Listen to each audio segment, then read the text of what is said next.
Ito ang mainit na balita at trending ngayon sa mundo ng social media.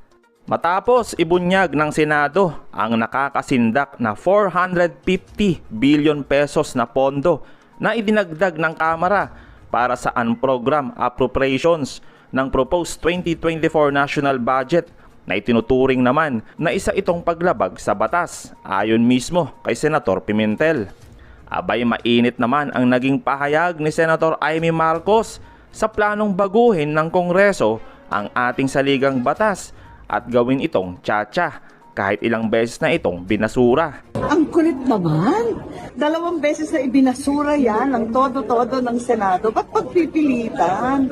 Bakit ganun? Baka may gusto mag-Prime Minister na hindi manalo sa Presidente. Dagdag pa ni Senator Amy na pabor siya na baguhin ang saligang batas. Pero hindi napapanahon, mas marami tayong problema kaysa pansariling interes. Masalimuot ang usapin ng saligang batas.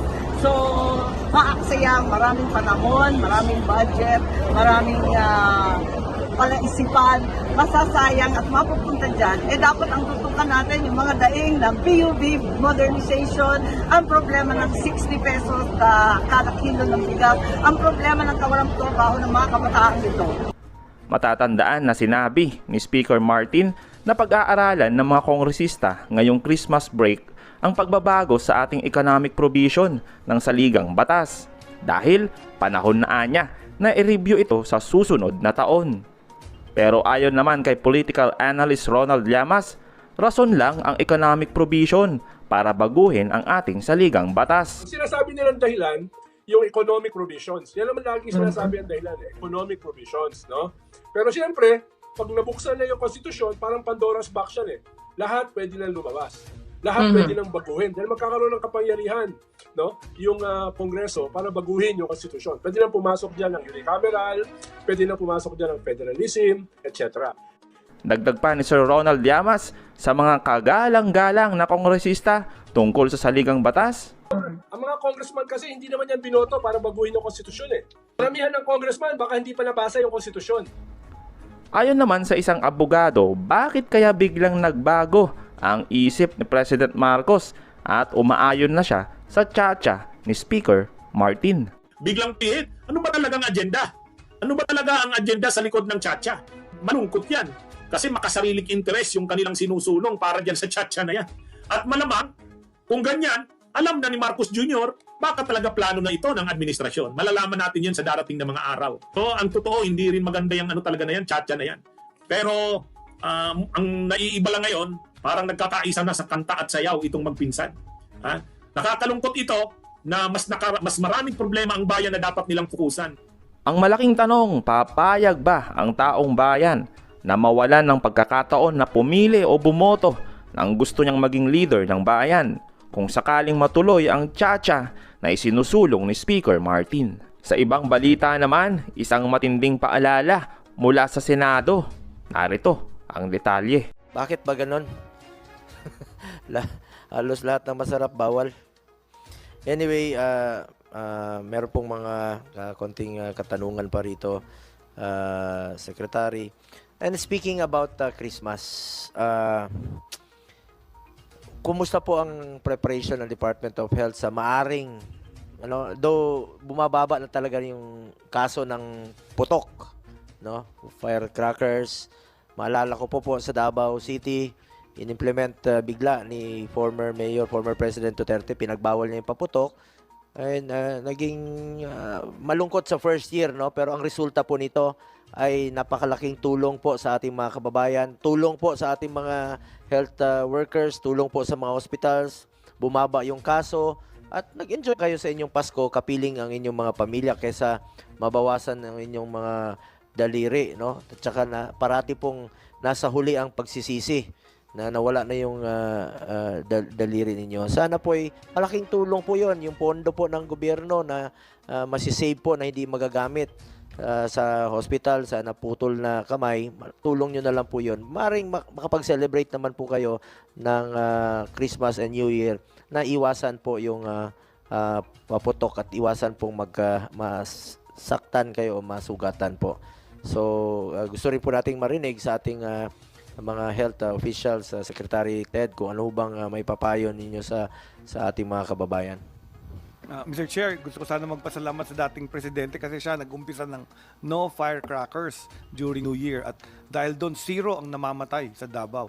And because of that, nakopya ito sa iba't ibang mga local government at nung naging presidente siya, hinigpitan niya yung pagbenta ng firecrackers. Yan pong iwas paputok, isa sa pinaka-epektibong public health program ng Department of Health even before naging akong secretary. At talagang bumaba po ang numero ng mga nai-injure dahil sa pag-monitor nito. Ang kapalit lang po, pag hindi nagpapaputok, umiinom sila at pagkatapos nagmumotorsiklo. So, nagkakaroon sila ng motorcycle crash.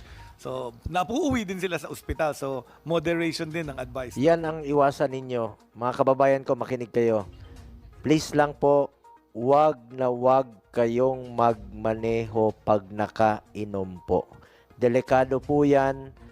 Pag may nangyari sa inyo, ako na naman ang maalala ninyo. Pag kayo ay kita nyo? Hindi nyo ako malilimutan.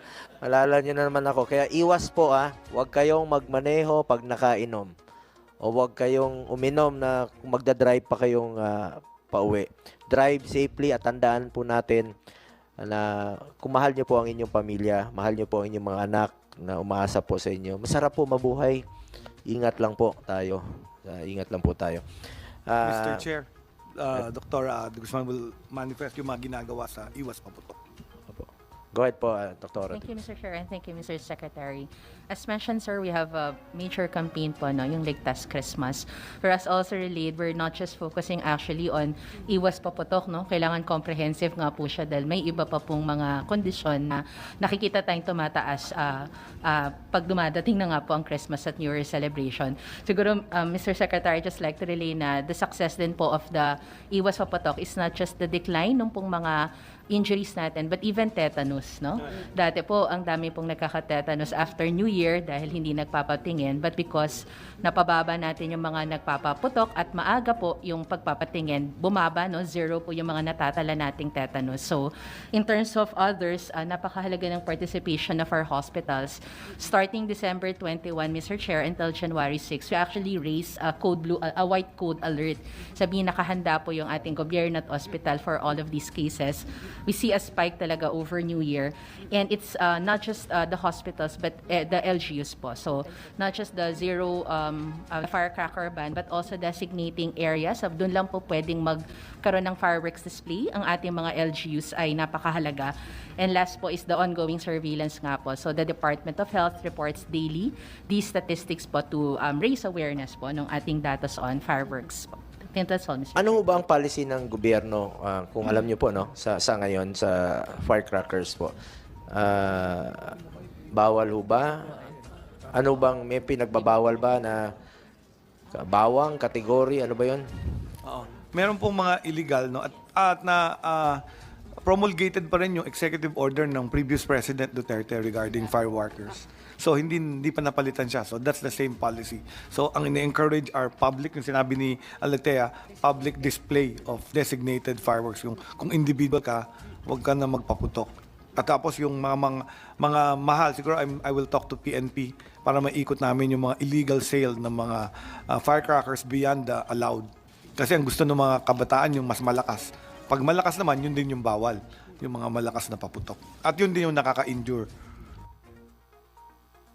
Marami naman pong paraan, na ang dami ng technology ngayon, maingay na, di ba? Kahit hindi na paputok. So marami kang maririnig na ipi-play lang nila, mas maingay pa sa paputok. Ba't kayo maghanap ng sakit sa katawan? So sundin po natin ang payo ng ating health officials ng Department of Health headed by Sec Ted na iwas sa paputok po tayo at mas maiwas pa yung masasaktan. And enjoy Christmas and New Year with your family.